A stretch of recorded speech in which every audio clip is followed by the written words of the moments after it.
Hello friend, स्वागत है आप सभी का अपने चैनल आज क्लास में। और आज की इस क्लास में पूरे भौतिकी से 50 ऑब्जेक्टिव प्रश्न हम आपको पढ़ाएंगे। और ये पूरे भौतिकी का निचोड़ है, एकदम पूरा भौतिकी में से चुन चुन के प्रश्न लाया गया है जो बोर्ड परीक्षा में आपके आने वाले हैं और जो बोर्ड परीक्षा में बार बार आते हैं वो प्रश्न आपको हम पढ़ाएंगे। और ये जो 50 टॉप ऑब्जेक्टिव प्रश्न है बाबू, ये भौतिकी का एकदम वीवीआई क्वेश्चन है, इसे आप लोग निचोड़ क्वेश्चन बोल सकते हैं। ठीक है, जो भौतिकी में इंपॉर्टेंट क्वेश्चन है वो आज हम आपको पढ़ाने वाले हैं। तो क्लास को एकदम आपको शुरू से लेकर अंत तक देखना है। और इसमें जितने भी ऑब्जेक्टिव प्रश्न हम आपको पढ़ाएंगे 50 के 50 ऑब्जेक्टिव प्रश्न आपको एकदम याद होना चाहिए। ठीक है ना, पढ़ाएंगे तो आपको याद हो जाएगा, बस आप लोग इसको रिवीजन करते रहिएगा ताकि आपको याद रहे। चलिए क्लास को हम यहां पे शुरू करते हैं। और जो भी हमारे प्यारे बच्चे अभी तक इस वीडियो को लाइक नहीं किए हैं, प्लीज आप लोग क्या करिए, वीडियो को लाइक कर दीजिए। और जो भी प्यारे बच्चे अभी तक चैनल को सब्सक्राइब नहीं किए हैं, ये सब्सक्राइब वाला बटन है,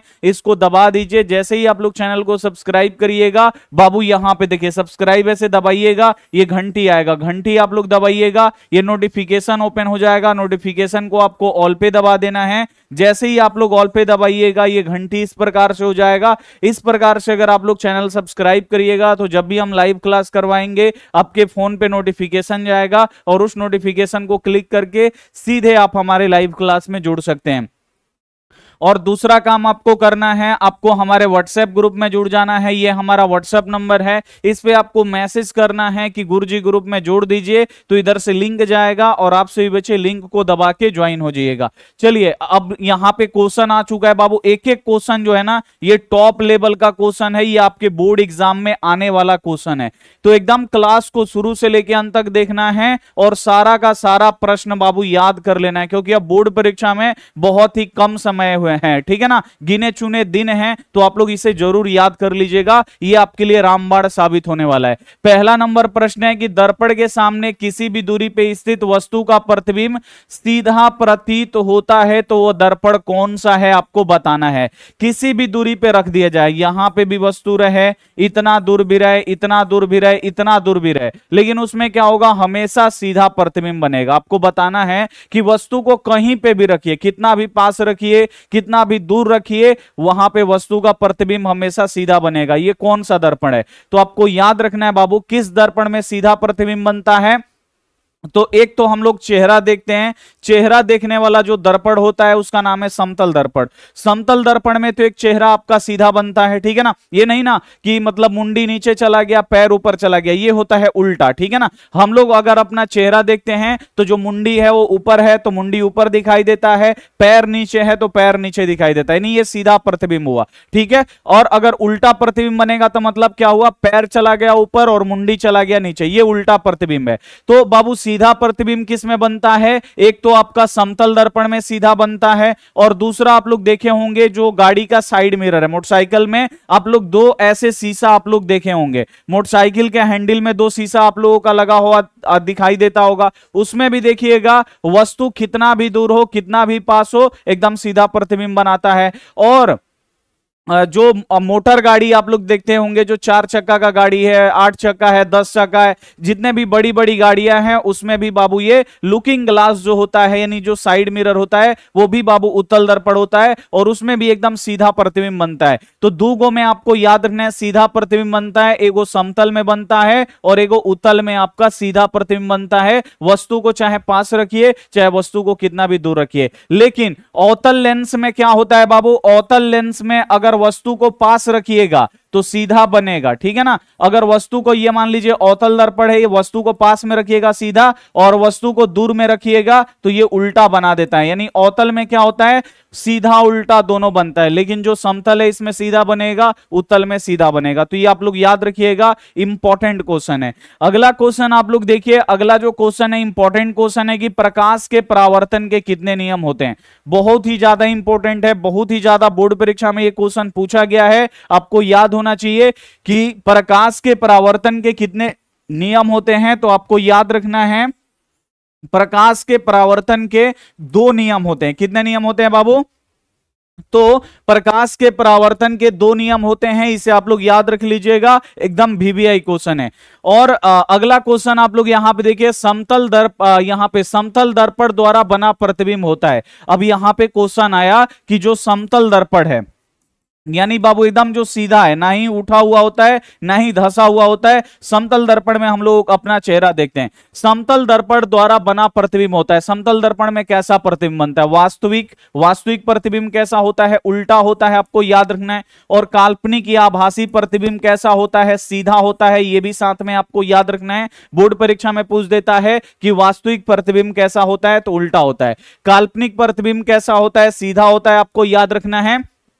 तो यहां पे आपसे पूछ रहा है कि समतल दर्पण द्वारा बना प्रतिबिंब कैसा होता है। समतल दर्पण में बाबू कैसा प्रतिबिंब बनता है? तो सीधा बनता है। क्या बनता है बाबू? सीधा प्रतिबिंब एकदम बनता है। और सीधा प्रतिबिंब कैसा होता है? तो ये काल्पनिक होता है, इसे हम पर्दे पे नहीं उतार सकते हैं। यानी जो काल्पनिक प्रतिबिंब है उसे हम पर्दे पे यानी उसका फोटो कॉपी नहीं कर सकते हैं, ठीक है ना। तो ये काल्पनिक है। तो आपका यहां पे आप ध्यान में रखना है कि समतल दर्पण में कैसा प्रतिबिंब बनता है? सीधा। और सीधा प्रतिबिंब कौन सा होता है? तो ये काल्पनिक होता है, इसे आप लोग याद रखिएगा, ठीक है। अगला क्वेश्चन आप लोग देखिए, दाढ़ी बनाने के लिए कौन सा दर्पण उपयुक्त है? यह भी 10-12 बार बोर्ड परीक्षा में पूछा गया है। हजामत बनाने में किस दर्पण का प्रयोग किया जाता है? दाढ़ी बनाने में किस दर्पण का प्रयोग किया जाता है? तो ये आप लोग याद रखिएगा, महत्वपूर्ण है कि दाढ़ी बनाने में कौन सा दर्पण का उपयोग किया जाता है? तो अवतल दर्पण का प्रयोग किया जाता है, ठीक है। चिकित्सा क्षेत्रों में किस दर्पण का प्रयोग किया जाता है? अवतल दर्पण का प्रयोग किया जाता है, इसे आप लोग याद रखिएगा, बहुत ही इंपॉर्टेंट है आपके बोर्ड परीक्षा के लिए। अगला क्वेश्चन आप लोग देखिए, निम्न में से कौन लेंस की क्षमता का मात्रक है? अब इसमें आपको बताना है कि लेंस की क्षमता का ऐसा ही मात्रक क्या होता है। यह भी क्वेश्चन जितना देखिए, हम इसमें आपको 50 क्वेश्चन पढ़ा रहे हैं और यह भौतिकी का टॉप 50 क्वेश्चन है, एकदम वीवीआई क्वेश्चन है, इसे आप लोग याद रखिएगा। तो इसमें का बहुत सारा क्वेश्चन सीधे आपके बोर्ड परीक्षा में आएगा, तो इसे आपको याद रखना बहुत ज्यादा जरूरी है कि निम्न में से कौन सा लेंस की क्षमता का मात्रक है बाबू? तो लेंस की क्षमता का ऐसा ही मात्रक होता है डायोप्टर, और डायोप्टर को डी से सूचित किया जाता है। अब आपको याद रखना है, लेंस की क्षमता का एक और ऐसा ही मात्रक होता है, आपको याद रखना है मीटर इनवर्स, ठीक है ना। यहां पे आपको याद रखना है मीटर इनवर्स, इसका ऐसा ही मात्रक होता है एक मीटर इनवर्स। ये भी बोर्ड एग्जाम में पूछता है, आपको याद रखना है। ये आप लोग याद रखिएगा। और ये मतलब ये सबसे ज्यादा आता है कि लेंस की क्षमता का ऐसा ही मात्रक क्या होता है? तो लेंस की क्षमता का ऐसा ही मात्रक होता है डायोप्टर। लेंस की क्षमता क्या होता है? तो प्रकाश की किरणों को मोड़ने की क्षमता को लेंस की क्षमता कहते हैं, ठीक है। चलिए अगला क्वेश्चन आप लोग देखिए, किसी लेंस द्वारा उत्पन्न आवर्धन का ऐसा ही मात्रक क्या होता है? तो आवर्धन क्या होता है? प्रतिबिंब की ऊंचाई, मान लीजिए प्रतिबिंब की ऊंचाई यहां पे 4 मीटर है, अब बट्टा वस्तु की ऊंचाई, वस्तु का ऊंचाई कितना है? 2 मीटर। तो इसमें मात्रक ही कट जाता है, ठीक है ना। इसमें क्या होता है बाबू? जो मात्रक है यही कट जाता है। तो इसमें जब भी क्वेश्चन आएगा कि किसी लेंस द्वारा उत्पन्न आवर्धन का ऐसा ही मात्रक क्या होता है, तो ऐसा ही मात्रक होता ही नहीं है, क्योंकि जो इसमें मात्रक होता है वो पहले ही कट जाता है। तो ये मात्रक विहीन होता है और ये कई बार बोर्ड परीक्षा में पूछा गया है, ठीक है। यहां पे डी वाला ऑप्शन बिल्कुल हो जाएगा कि किसी लेंस द्वारा उत्पन्न आवर्धन का ऐसा ही मात्रक क्या होता है? तो लेंस का आवर्धन नहीं होता है। दर्पण का भी आवर्धन नहीं होता है, आवर्धन का ऐसा ही मात्रक नहीं होता है, ये आप लोग याद रखिएगा। डी वाला जो ऑप्शन होगा बिल्कुल एकदम राइट हो जाएगा। अगला क्वेश्चन आप लोग देखिए, किसी माध्यम का अपवर्तनांक म्यू का मान होता है। तो किसी माध्यम का अपवर्तनांक म्यू का मान क्या होता है? तो आपको याद रखना है साइन आई बट्टा साइन आर, साइन आई बट्टा साइन आर होता है, इसे आप लोग याद रखिएगा। बी वाला जो ऑप्शन होगा बिल्कुल सो जाएगा कि किसी माध्यम का अपवर्तनांक म्यू का मान क्या होता है? तो साइन आई बटा साइन आर होता है। और ये स्नेल का नियम का गणितीय रूप है। अगर बोर्ड एग्जाम में आएगा कि स्नेल के नियम का गणितीय रूप क्या है, तो स्नेल के नियम का गणितीय रूप होता है साइन आई बटा साइन आर। अब एक अगला क्वेश्चन और आपसे पूछता है कि प्रकाश के अपवर्तन के दूसरे नियम को क्या कहते हैं? तो प्रकाश के अपवर्तन के जो बाबू दूसरा नियम है उसे स्नेल का नियम कहा जाता है, इसे आप लोग याद रखिएगा। अगला क्वेश्चन आप लोग देखिए, प्रकाश के अपवर्तन के कितने नियम है? ये भी बहुत ही ज्यादा आपके बोर्ड एग्जाम में पूछा गया है। प्रकाश के परावर्तन के भी दो नियम होते हैं और प्रकाश के अपवर्तन के भी दो नियम होते हैं, ठीक है ना। तो इसका भी कितना नियम होता है? दो ही नियम होता है। यहां पे बी वाला ऑप्शन बिल्कुल सही जाएगा। ये क्वेश्चन बहुत ही छोटा है लेकिन बोर्ड एग्जाम में बहुत बार आता है, इसे आपको याद रखना है। परावर्तन के भी दो नियम होते हैं और अपवर्तन के भी दो नियम होते हैं।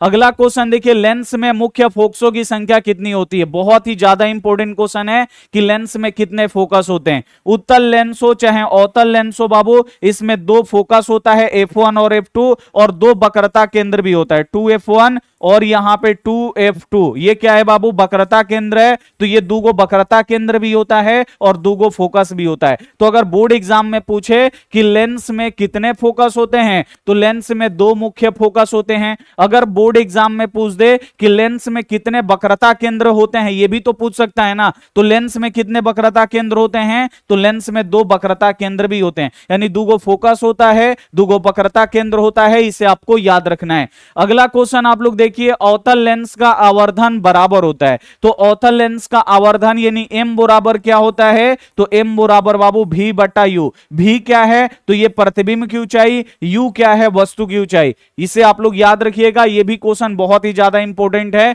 कि अवतल लेंस का आवर्धन किसके बराबर होता है? तो ये v बटा u के बराबर होता है। इसे आप लोग याद रखिएगा। टॉप लेवल का क्वेश्चन है बोर्ड एग्जाम के लिए, ठीक है। ये आप लोग याद रखिएगा।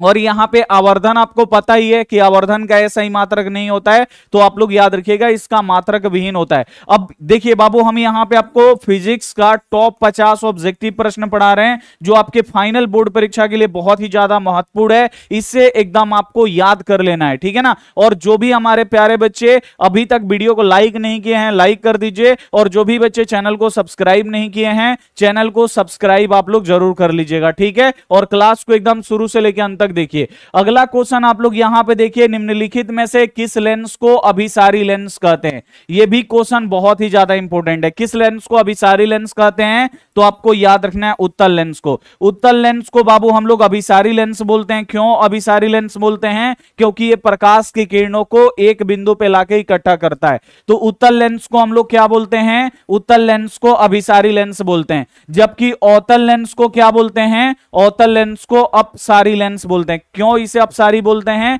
क्योंकि यह प्रकाश की किरणों को फैला देता है। तो प्रकाश की किरणों को यह फैलाता है, इसीलिए इसे अपसारी लेंस बोला जाता है। यह प्रकाश की किरणों को एक बिंदु पे लाके इकट्ठा करता है, इसीलिए इसे अभिसारी लेंस बोलते हैं। इसे आपको याद रखिएगा। अगला क्वेश्चन है, निम्नलिखित में से कौन सा पदार्थ लेंस बनाने के लिए प्रयोग नहीं किया जाता है? अब इसमें से आपको बताना है कि वो कौन सा पदार्थ है जिसका उपयोग लेंस बनाने में नहीं किया जाता है। तो लेंस बनाने में बाबू जल का प्रयोग किया जाता है, घिसने के लिए जल का यूज होता है। दूसरा कांच, कुछ लेंस जो होते हैं वो कांच के बने होते हैं, कुछ लेंस जो होते हैं फाइबर यानी प्लास्टिक के बने होते हैं। लेकिन लेंस बनाने में बाबू मिट्टी का प्रयोग नहीं किया जाता है। यहां पे डी वाला जो ऑप्शन होगा बिल्कुल सही जाएगा। मिट्टी लेंस बनाने में मिट्टी का प्रयोग नहीं किया जाता है। किसका किसका प्रयोग किया जाता है? जल का प्रयोग घिसने के लिए, कुछ लेंस जो होते हैं वो कांच के बने होते हैं, कुछ लेंस जो होते हैं प्लास्टिक यानी फाइबर के बने होते हैं। इसे आप लोग याद रखिए, महत्वपूर्ण क्वेश्चन है। अगला क्वेश्चन आप लोग देखिए, कौन सा लेंस अपसारी लेंस भी कहा जाता है? आ गया। पहले था कौन सा लेंस अभिसारी लेंस है, तो उत्तल लेंस अभिसारी लेंस है। अब यहां पे आपसे पूछ रहा है कौन सा लेंस जो है वो अपसारी लेंस है। अपसारी यानी प्रकाश की किरणों को फैला देता है। तो कौन सा लेंस बाबू अपसारी लेंस होता है? देखिए, ये प्रकाश की किरणों को क्या करेगा बाबू? ये फैला देता है। तो ये कौन सा लेंस है? अवतल लेंस है। इसे आपको याद रखना है। जो अवतल लेंस होता है ये अपसारी लेंस होता है, क्योंकि ये प्रकाश की किरणों को फैला देता है। और जो उत्तल लेंस होता है ये कौन सा लेंस होता है? उत्तल लेंस अभिसारी लेंस होता है, क्योंकि ये प्रकाश की किरणों को एक बिंदु पे लाके इकट्ठा करता है। अगला क्वेश्चन आप लोग देखिए, एक गोलीय दर्पण की फोकस दूरी प्लस 20 सेंटीमीटर है, तो गोलीय दर्पण कैसा है? उत्तल होगा कि अवतल होगा कि समतलोत्तल होगा कि इनमें से कोई नहीं? अब यहां पे क्वेश्चन है कि गोलीय दर्पण की फोकस दूरी प्लस 20 सेंटीमीटर है। अब बोल रहा है इसका फोकस दूरी दिया है कितना दिया है, तो प्लस 20 सेंटीमीटर। अब बोल रहा है कि दर्पण कौन सा है, तो फोकस दूरी से ही आपको पता लगाना पड़ेगा कि ये उत्तल है कि अवतल है। अब देखिए फोकस दूरी, उत्तल लेंस की जो फोकस दूरी होता है वो प्लस में होता है, अवतल लेंस की जो फोकस दूरी होता है वो माइनस में होता है। अब इसी से आपको पता लगा लेना है फोकस दूरी से ही कि ये उत्तल है कि अवतल है। अब देखिए इसका फोकस दूरी किस में है बाबू, यहां पे प्लस में है। प्लस में किसका फोकस दूरी होता है,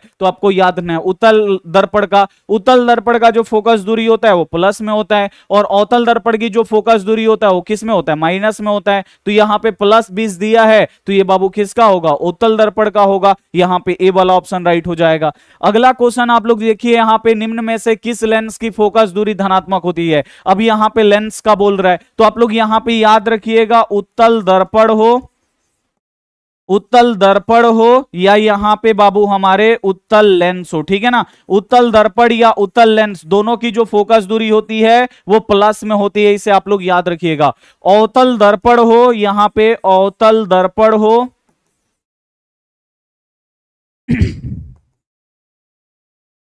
या अवतल बाबू आपका लेंस हो, ठीक है ना। अवतल दर्पण हो या अवतल लेंस है, इसकी फोकस दूरी क्या होती है, ऋणात्मक होती है, माइनस में होती है, इसे आप लोग याद रखिएगा। बोर्ड एग्जाम में पूछ देता है उत्तल दर्पण की फोकस दूरी धनात्मक, उत्तल लेंस की फोकस दूरी धनात्मक, अवतल दर्पण की फोकस दूरी ऋणात्मक, उत्तल दर्पण की फोकस दूरी ऋणात्मक, इसे आप लोग याद रखिएगा। अवतल दर्पण की फोकस दूरी ऋणात्मक, अवतल लेंस की फोकस दूरी ऋणात्मक। यहां पे आपसे क्या पूछ रहा है, निम्नलिखित में से किस लेंस की फोकस दूरी जो है धनात्मक होती है, धनात्मक यानी प्लस में होता है। तो किसका प्लस में होता है, उत्तल लेंस का, उत्तल दर्पण का। देखिए इसमें क्या दिया है, तो यहां पे दिया है उत्तल लेंस। उत्तल लेंस पे हम लोग टिक करेंगे, बी वाला जो ऑप्शन होगा बिल्कुल सही जाएगा, और इसे आप लोग याद रखिएगा क्योंकि यहां से प्रश्न आते हैं आपके बोर्ड परीक्षा में। अगला क्वेश्चन देखिए, विरल माध्यम से सघन माध्यम में जाती हुई किरण किस ओर मुड़ जाती है। विरल का मतलब होता है कमजोर, ठीक है ना, कमजोर आपको याद रखना है। विरल का मतलब होता है कमजोर, ठीक है ना, कमजोर होता है। सघन का मतलब क्या होता है, मजबूत होता है, आपको याद रखना है।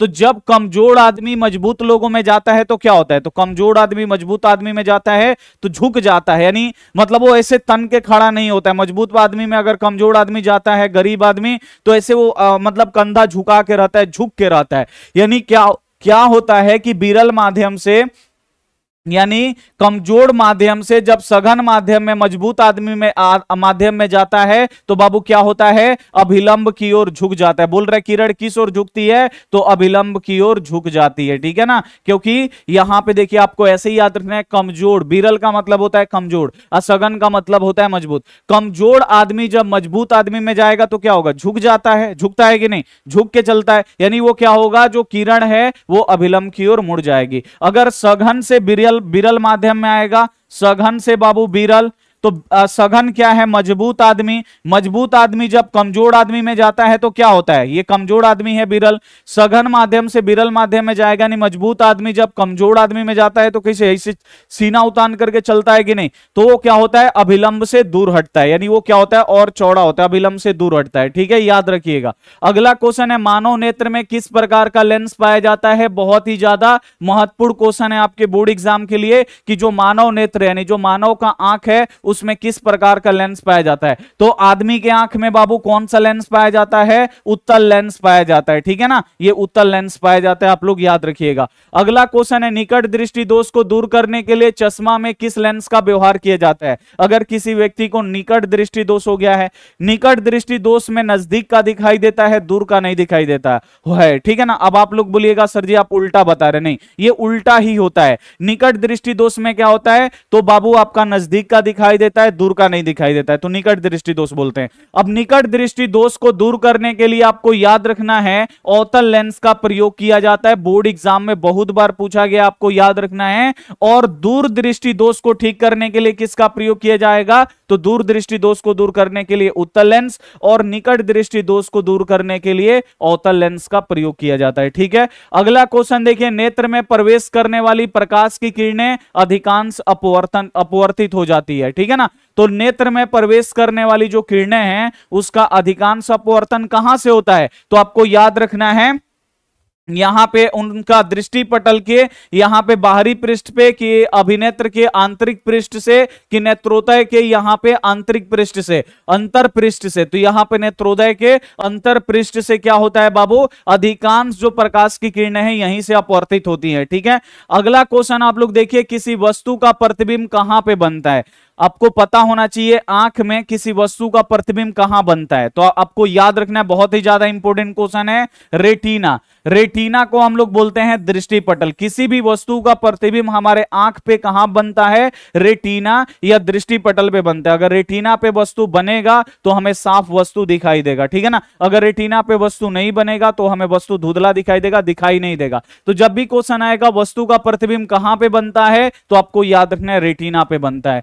अगला क्वेश्चन आप लोग देखिए, एक स्वस्थ आंख के लिए दूर बिंदु कितना होता है। एक स्वस्थ आंख कितना दूर तक का वस्तु देख सकता है, तो हम लोग छत पे सोते हैं तो तारा बाबू देखते हैं कि नहीं, स्टार देखते हैं, कभी जलता है कभी बुझता है, ऐसा लगता है कि तारा टिमटिमा रहा है। वो तारा कहां पे है बाबू, अनंत में है, ठीक है ना। अगर हम लोग बाइक भी ले लें और फुल स्पीड में जिंदगी भर चलाते रह जाएंगे और सोचेंगे कि तारा के पास पहुंच जाए, तो नहीं पहुंच पाएंगे, क्योंकि वो बहुत ही दूर है, वो अनंत में है, वहां तक कोई नहीं पहुंच सकता है। तो हम कितना दूर का वस्तु देख सकते हैं, तो अनंत तक का वस्तु हम लोग देख सकते हैं, इसे आप लोग याद रखिएगा। तो एक स्वस्थ आंख के लिए दूर बिंदु कितना होता है, अनंत होता है, इसका कोई भी लिमिट नहीं है, बहुत दूर तक का हम वस्तु देख सकते हैं। लेकिन स्पष्ट देखने का न्यूनतम दूरी कितना होता है, सबसे कम कहां तक देख सकते हैं, तो 25 सेंटीमीटर तक हम लोग देख सकते हैं, यह न्यूनतम दूरी है, इसे आप लोग याद रखिएगा। और ये दोनों क्वेश्चन बोर्ड एग्जाम में बहुत आता है, इसे आप लोग याद रखिएगा। स्पष्ट दर्शन का दूर बिंदु कितना होता है, अनंत होता है, और निकटतम बिंदु कितना होता है, तो 25 सेंटीमीटर होता है, इसे आपको याद रखना है। अगला क्वेश्चन देखिए, किस उपकरण में धन यानी प्लस, ऋण यानी माइनस का चिन्ह नहीं होता है। अब किस उपकरण में बाबू धन और ऋण का चिन्ह नहीं होता है, देखिए ए मीटर है, ए मीटर में बाबू क्या होता है, इसमें भी एगो प्लस होता है और माइनस होता है। वोल्ट मीटर जो होता है इसमें भी क्या होता है बाबू, एगो प्लस होता है एगो माइनस होता है। लेकिन जो कुंडली होता है, कुंडली इस प्रकार से होता है, इस पे वायर लपेटा होता है, इसमें क्या होता है आपका प्लस और माइनस, इसमें नहीं होता है। कुंडली में आपको याद रखना है प्लस माइनस नहीं होता। प्लस माइनस किस में होता है, ए मीटर में होता है, वोल्ट मीटर में होता है, विद्युत सेल में होता है, बैटरी में होता है प्लस माइनस का चिन्ह, लेकिन कुंडली में नहीं होता। यही आपसे पूछ रहा है कि किस उपकरण में धन और ऋण का चिन्ह नहीं होता है, तो आपको याद रखना है कुंडली में। अगला क्वेश्चन है, प्रकाश के किस रंग का तरंगदैर्ध्य सबसे अधिक होता है। बोर्ड एग्जाम में बहुत बार क्वेश्चन आता है कि किस रंग का तरंगदैर्ध्य अधिक होता है, तो आपको याद रखना है लाल रंग का जो तरंगदैर्ध्य होता है ये अधिक होता है, इसे आप लोग याद रखिएगा। और ये 700 प्लस होता है, 700 से ज्यादा इसका तरंगदैर्ध्य होता है। और जो बैगनी रंग होता है, अब ये भी तो क्वेश्चन आएगा ना कि किस रंग का तरंगदैर्ध्य सबसे कम होता है, तो बैगनी का जो तरंगदैर्ध्य होता है सबसे कम होता है, कितना, 380 होता है, ठीक है ना, 380 के लगभग होता है। तो अगर क्वेश्चन आएगा कि प्रकाश के किस रंग का तरंगदैर्ध्य अधिक होता है, तो आपको याद रखना है लाल रंग का तरंगदैर्ध्य अधिक होता है। और किस रंग का तरंगदैर्ध्य कम होता है, तो बैगनी का तरंगदैर्ध्य कम होता है, इसे आप लोग याद रखिएगा। अगला क्वेश्चन देखिए, वायुमंडल में कौन सा वर्ण अधिक प्रकीर्णित होता है। अधिक प्रकीर्णित का मतलब वो कणों से टकरा के बाबू कौन सबसे ज्यादा रंग फैलता है, ये आपको बताना है। वो कौन सा रंग है जो वायुमंडल में सबसे ज्यादा फैलता है। प्रकाश का प्रकीर्णन का मतलब क्या हुआ कि कण से टकरा के जो सबसे ज्यादा फैलेगा वो प्रकीर्णन कहलाता है, ठीक है।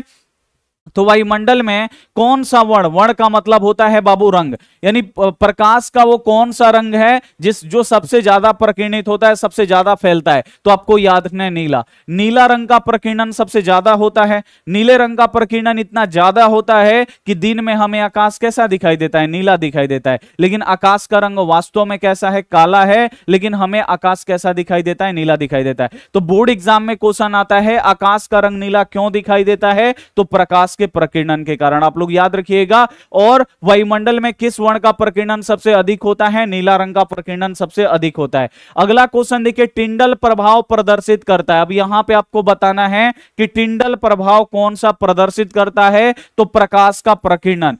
प्रकाश का प्रकीर्णन जो है ये टिंडल प्रभाव को प्रदर्शित करता है, इसे आप लोग याद रखिएगा। टिंडल प्रभाव में भी क्या होता है बाबू, जो कण होते हैं, मतलब जो यहां पे कण होते हैं, मतलब लाइट होता है वो कण से टकरा के बाबू फैलते हैं, ठीक है, ये भी होता है प्रकाश के प्रकीर्णन में। अगला क्वेश्चन है अंतरिक्ष यात्री को आकाश कैसा दिखाई देता है? तो अंतरिक्ष यात्री को बाबू आकाश कैसा दिखाई देगा? अगर हमारे वायुमंडल से बाहर निकल जाएगा तो वहां पे तो बाबू कोई धूलकण नहीं है, धूलकण नहीं है तो वहां पे तो नीला रंग फैलेगा नहीं, नीला रंग नहीं फैलेगा तो आकाश कैसा दिखाई देगा? काला दिखाई देता है, ठीक है। तो जब भी क्वेश्चन आएगा किसी अंतरिक्ष यात्री को आकाश कैसा दिखाई देता है, तो आपको याद रखना है काला। बहुत ही ज्यादा इंपॉर्टेंट क्वेश्चन है, बी वाला ऑप्शन बिल्कुल सही जाएगा कि किसी अंतरिक्ष यात्री को आकाश कैसा दिखाई देता है, तो जो आकाश है ये काला दिखाई देता है। अगला क्वेश्चन देखिए, दृश्य प्रकाश में किस वर्ण का तरंगदैर्ध्य अधिक होता है? तो दृश्य प्रकाश में देखिए वही क्वेश्चन है कि जो दृश्य प्रकाश यानी जो देखने योग्य प्रकाश है उसमें किसका तरंगदैर्ध्य अधिक होता है? तो आपको याद रखना है लाल रंग, लाल रंग का तरंगदैर्ध्य अधिक होता है। किस रंग का तरंगदैर्ध्य कम होता है? तो आपको याद रखना है बैगनी, बैगनी का कम होता है, लाल का अधिक होता है।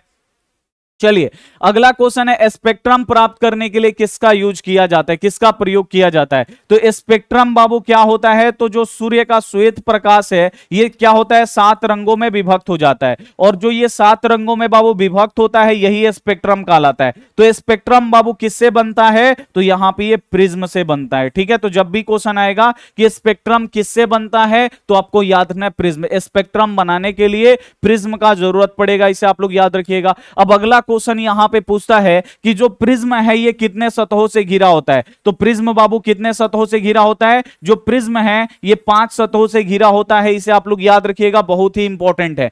अगला क्वेश्चन देखिए, स्पेक्ट्रम में किस किरण का झुकाव अधिक होता है? जो स्पेक्ट्रम यहां पे बनाए हैं बाबू इसमें सबसे ज्यादा झुकाव देखिए यहां पे सबसे लास्ट वाला, सबसे ज्यादा झुकाव किस रंग का होता है? बैगनी रंग का। बैगनी का झुकाव बाबू सबसे ज्यादा क्यों होता है? क्योंकि जो बैगनी होता है ये कमजोर होता है, और कमजोर लोग कहीं पे झुक के रहते हैं, ऐसे ट्रिक से आप लोग याद रख सकते हैं। तो बैगनी रंग का झुकाव सबसे ज्यादा होता है, कमजोर है। और किस रंग का झुकाव कम होगा? तो देखिए लाल रंग, लाल रंग जो होगा वो कम झुकेगा, क्योंकि लाल रंग मजबूत रंग है, इसका तरंगदैर्ध्य ज्यादा है तो ये कम झुकेगा। लाल रंग का तरंगदैर्ध्य कम अधिक होता है तो इसका झुकाव कम होता है। बैगनी रंग का झुकाव ज्यादा होता है क्योंकि इसका तरंगदैर्ध्य बहुत ही कम होता है, तो ये ज्यादा झुक जाता है, ठीक है ना। तो यहां बोल रहा है स्पेक्ट्रम में किस किरण का झुकाव अधिक होता है? तो आपको याद रखना है बैगनी। बैगनी सबसे ज्यादा झुकता है, जो कमजोर आदमी होते हैं वो सबसे ज्यादा झुकते हैं, तो बैगनी कमजोर रंग है तो इसका झुकाव अधिक होगा। अगर क्वेश्चन आएगा कि स्पेक्ट्रम में किस रंग का झुकाव कम होता है,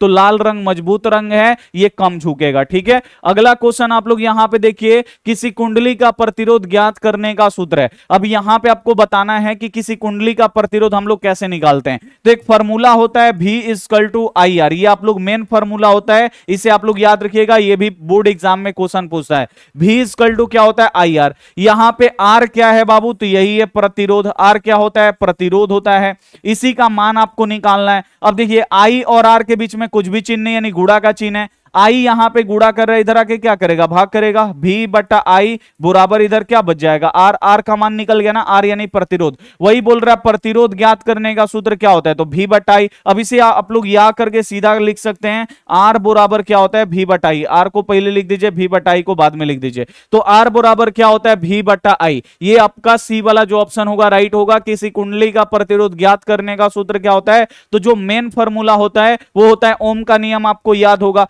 V=IR, ये ओम का नियम है, ये भी आपको याद रखना है। अब यहां से R यानी प्रतिरोध का मान निकालना है। R का मतलब होता है प्रतिरोध, रेजिस्टेंस। अब R का मान कैसे निकलेगा? I यहां पे गुणा कर रहा है, देखिए I और R के बीच में कुछ भी चिन्ह नहीं, गुणा का चिन्ह है। I यहां पे गुणा कर रहा है, इधर आके भाग करेगा, V/I, यानी यहां पे C वाला ऑप्शन राइट होगा। अगला क्वेश्चन देखिए, 1 वोल्ट बराबर क्या होता है? तो 1 वोल्ट बराबर क्या होता है?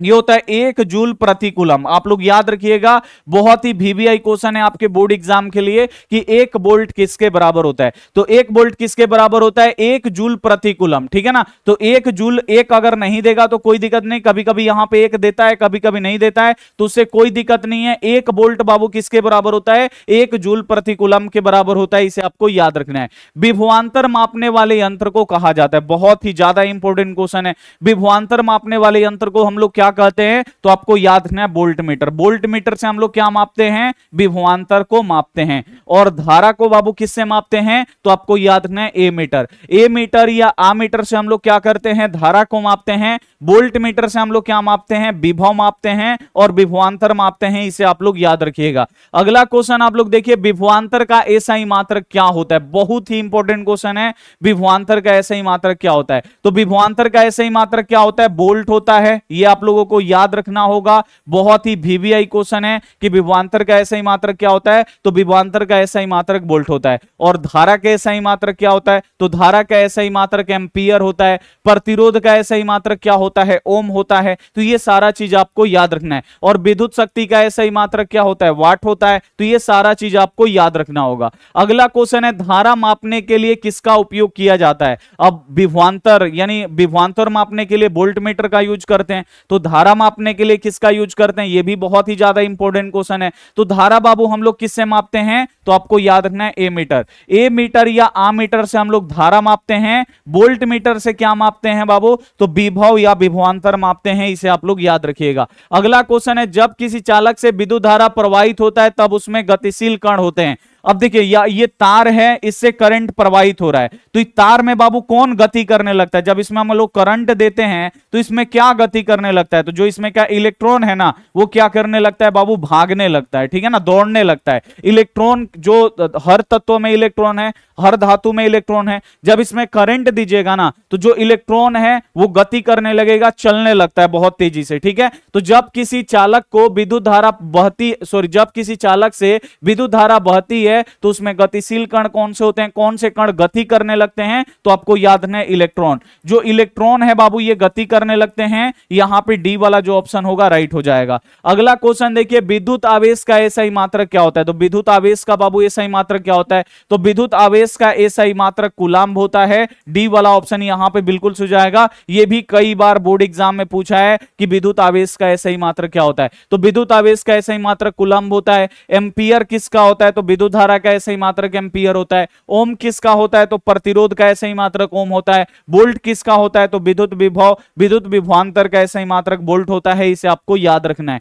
अगला क्वेश्चन है, विद्युत हीटर के तार की कुंडली बनी होती है। अब विद्युत हीटर आप लोग जानते हैं ना, घरों में अब ठंडी का मौसम आता है तो हम लोग क्या करते हैं, हीटर लाइन पे चलने वाला जो हीटर होता है, इसमें एक पतला सा तार होता है। जब इसको लाइन दीजिएगा ना तो एकदम ये लाल हो जाएगा और एकदम हीट बिकने लगता है। ठीक है ना, एकदम गर्माहट देने लगता है। ये होता है, ये जो तार है बाबू ये किसका बना होता है, तो तार होता है ये नाइक्रोम का बना होता है। इसे आप लोग याद रखिएगा। यहां पे डी वाला जो ऑप्शन होगा बिल्कुल सही जाएगा कि विद्युत हीटर के तार किस कुंडली की बनी होती है। तो विद्युत हीटर की जो तार है बाबू वो किसका बना होता है, नाइक्रोम का बना होता है। बहुत ही इंपॉर्टेंट क्वेश्चन है ये, आप लोग प्रेस करते होंगे उसमें भी नाइक्रोम का तार होता है। ये सब आपको याद रखना होगा, बहुत ही इंपॉर्टेंट क्वेश्चन है। अगला क्वेश्चन आप लोग देखिए, विद्युत फ्यूज विद्युत धारा के किस प्रभाव पे काम करता है। तो जो विद्युत फ्यूज है वो विद्युत धारा के किस सिद्धांत पे काम करता है, तो आपको याद रखना है उष्मीय सिद्धांत पे। उष्मीय सिद्धांत यानी जैसे ही फ्यूज बाबू हम लोग तार में जोड़ते हैं, सबसे पहले जैसे ही ज्यादा करंट आता है तो ये गर्म होके गल जाता है। गल जाएगा तो घर में करंट नहीं जाएगा, तो हमारा जो टीवी सीडी जो लगा है वो क्या हो जाता है, बच जाता है। ठीक है, तो यहां पे क्वेश्चन है कि विद्युत फ्यूज विद्युत धारा के किस प्रभाव पे काम करता है, तो आपको याद रखना है उष्मीय प्रभाव पे काम करता है। ये आप लोग याद रखिएगा, बहुत महत्वपूर्ण क्वेश्चन है।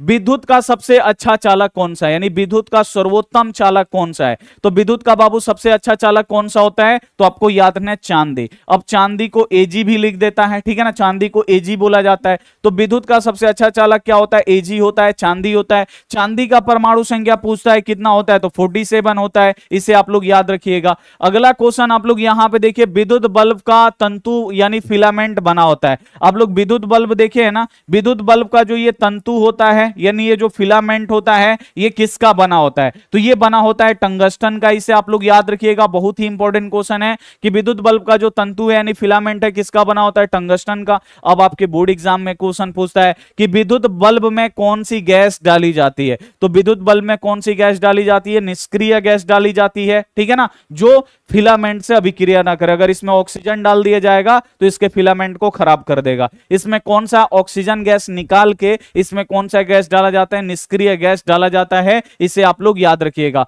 अगला क्वेश्चन है, किसी चालक के प्रतिरोधकता का ऐसा ही मात्रक क्या है। यहां पे आपसे प्रतिरोध का नहीं पूछा है, यहां पे बाबू आपसे प्रतिरोध का नहीं पूछा है, यहां पे प्रतिरोधकता का पूछा है, प्रतिरोधकता, ठीक है ना, यहां पे प्रतिरोधकता का पूछा है। अगर यहां पे देखिए, अगर आपसे बोला जाए कि प्रतिरोध का ऐसे ही मात्रक क्या होता है, तो आप लोग बोल दीजिएगा कि ओम होता है।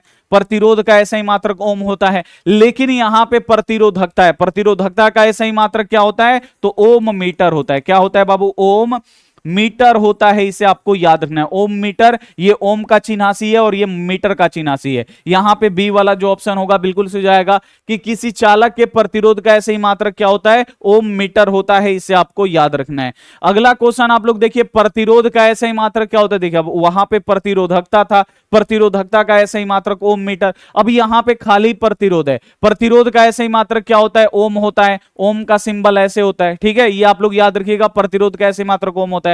ऊर्जा का ऐसा ही मात्रक क्या होता है, जूल होता है। एम्पियर किसका है, विद्युत धारा का ऐसे ही मात्रक एम्पियर है। वोल्ट किसका है बाबू, तो आपको याद रखना है विद्युत विभव या विद्युत विभवांतर का ऐसा ही मात्रक वोल्ट होता है। अगला क्वेश्चन आप लोग देखिए, विद्युत धारा उत्पन्न करने वाली युक्ति को कहते हैं, यानी जिससे विद्युत धारा उत्पन्न होता है उसे हम लोग क्या कहते हैं, तो विद्युत धारा उत्पन्न करने वाली युक्ति को क्या बोलते हैं, तो जनित्र बोलते हैं। आपको याद रखना है, जनित्र यानी जनरेटर से क्या होता है बाबू, विद्युत धारा उत्पन्न होता है। आप लोग याद रखिएगा। अगला क्वेश्चन है, डायनेमो यांत्रिक ऊर्जा को किस ऊर्जा में बदलता है। अब जो डायनेमो होता है, आप लोग देखें ना, जनरेटर आप लोग देखें उसे बिजली मिलता है, लेकिन जनरेटर किस लिए चलाया जाता है, देखिएगा जनरेटर में एगो मोटर लगा होता है डायनेमो, वो क्या होता है बाबू, खूब नचता है, खूब वो नचता है। जितना जनरेटर उसको नचाएगा उतना क्या होगा, बिजली बनता है, ठीक है ना। तो जब भी क्वेश्चन आएगा डायनेमो यांत्रिक ऊर्जा को किस में बदलता है, तो उसको मोटर को हम लोग जितना नचाएंगे वो यांत्रिक ऊर्जा कहलाएगा, और जितना हम लोग नचाएंगे तो क्या बनाएगा बाबू, वो हमारे लिए इलेक्ट्रिसिटी बनाता है।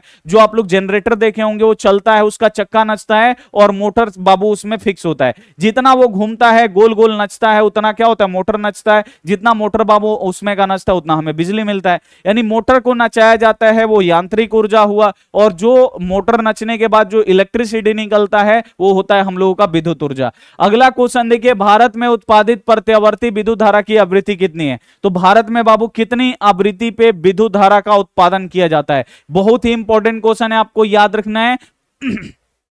50 हर्ट्ज पे, कितना पे बाबू, तो आपको याद रखना है 50 हर्ट्ज पे। 50 हर्ट्ज पे बाबू विद्युत धारा उत्पन्न किया जाता है, इसे आप लोग याद रखिएगा। अगला क्वेश्चन है, तरंग दैर्ध्य को सामान्यतः व्यक्त किया जाता है। तरंग दैर्ध्य को बाबू किस में मापते हैं, तो आप लोग याद रखिएगा मीटर में। बहुत ही इंपॉर्टेंट क्वेश्चन है, ए वाला ऑप्शन यहां पे बिल्कुल से हो जाएगा कि तरंग दैर्ध्य को सामान्यतः व्यक्त किया जाता है। तरंग दैर्ध्य को किस में व्यक्त करते हैं, तो मीटर में व्यक्त करते हैं, आपको याद रखना है। अगला क्वेश्चन है, विद्युत चुंबक बनाने के लिए प्रायः किस छड़ का प्रयोग किया जाता है। विद्युत चुंबक क्या होता है, तो जब तक उसमें लाइट दीजिएगा, चुंबक जब तक उसमें बिजली का प्रवाह रहेगा तब तक वो चुंबक की तरह काम करेगा। जैसे ही हम लोग लाइट काट देंगे तो साधारण वो चुंबक की तरह वो काम नहीं करेगा। तो विद्युत चुंबक बनाने के लिए बाबू किसका प्रयोग किया जाता है, नरम लोहा का प्रयोग किया जाता है। नरम लोहा में अगर आप लोग करंट दीजिएगा, ठीक है ना, तो ये कैसे काम करने लगेगा, चुंबक की तरह काम करने लगेगा। जैसे ही लाइट काट दीजिएगा, नरम लोहा यानी लोहा की तरह काम करने लगेगा। तो जब भी क्वेश्चन आएगा विद्युत चुंबक बनाने में किसका प्रयोग किया जाता है, तो नरम लोहा का प्रयोग किया जाता है। और अस्थाई चुंबक किसका बना होता है, तो ये इस्पात का बना होता है, इसे आप लोग याद रखिएगा। अगला क्वेश्चन देखिए, विद्युत धारा के चुंबकीय प्रभाव का खोज किसने किया, तो विद्युत धारा के चुंबकीय प्रभाव का खोज किसने किया था, तो ओस्टर्ड किए थे, ठीक है ना। इसे आप लोग याद रखिएगा, इंपॉर्टेंट है आपके बोर्ड एग्जाम के लिए कि विद्युत धारा के चुंबकीय प्रभाव का खोज किसने किया था, तो ओस्टर्ड ने किया था। अगला क्वेश्चन आप लोग देखिए, 1 किलोवाट घंटा निम्नलिखित में से किसके बराबर है, तो 1 किलोवाट घंटा बाबू किसके बराबर होता है, 3.6 × 10⁶ जूल के बराबर होता है। यहां पे सी वाला ऑप्शन बिल्कुल सही जाएगा। अगला क्वेश्चन है, विद्युत शक्ति का एसआई मात्रक क्या है, तो विद्युत शक्ति का एसआई मात्रक वाट होता है। यहां पे ए वाला ऑप्शन बिल्कुल सही जाएगा। वोल्ट किसका होता है, तो विद्युत विभव या विद्युत विभवांतर का एसआई मात्रक वोल्ट होता है। प्रतिरोध का एसआई मात्रक ओम होता है। एम्पियर किसका होता है बाबू, तो जो एम्पियर है वो आपको याद रखना है। विद्युत शक्ति का एसआई मात्रक क्या होता है, विद्युत शक्ति का एसआई मात्रक एम्पियर किसका होता है? विद्युत धारा का एसआई मात्रक एम्पियर होता है, विद्युत शक्ति का एसआई मात्रक वाट होता है। तो यहां पे हम आपको टॉप फिजिक्स के टॉप यहां पे 50 ऑब्जेक्टिव प्रश्न हम आपको पढ़ा चुके हैं। जल्दी से एक बार आप लोग कमेंट करके बताइए कि आपके 50 ऑब्जेक्टिव प्रश्नों में से कितना सही किए, और जितना भी बाबू मेरे गलती है उसे आप लोग याद कर लीजिए, क्योंकि अब बोर्ड एग्जाम में बहुत ही कम समय बचा हुआ है और आपको पढ़ना बहुत ज्यादा है। तो आप लोग क्या कर लीजिए, फटाफट आप लोग ये सारा प्रश्न याद रख लीजिए। एक बार अगर आप लोग इसे याद रख लीजिएगा तो बोर्ड एग्जाम में तहलका मचा दीजिएगा, और इसमें से बहुत सारा क्वेश्चन आपके फाइनल बोर्ड परीक्षा में आएगा। ठीक है, तो आप लोग जरूर इसे याद कर लीजिएगा। और जो भी हमारे प्यारे बच्चे वीडियो को लाइक नहीं किए हैं, आप लोग जल्दी से लाइक कर दीजिए, और जो भी बच्चे चैनल को अभी तक सब्सक्राइब नहीं किए हैं सब्सक्राइब कर लीजिए। मिलते हैं हम आपसे अगली क्लास में, तब तक अपना ध्यान रखिए, मन लगा के पढ़ाई करिए। Take care and bye.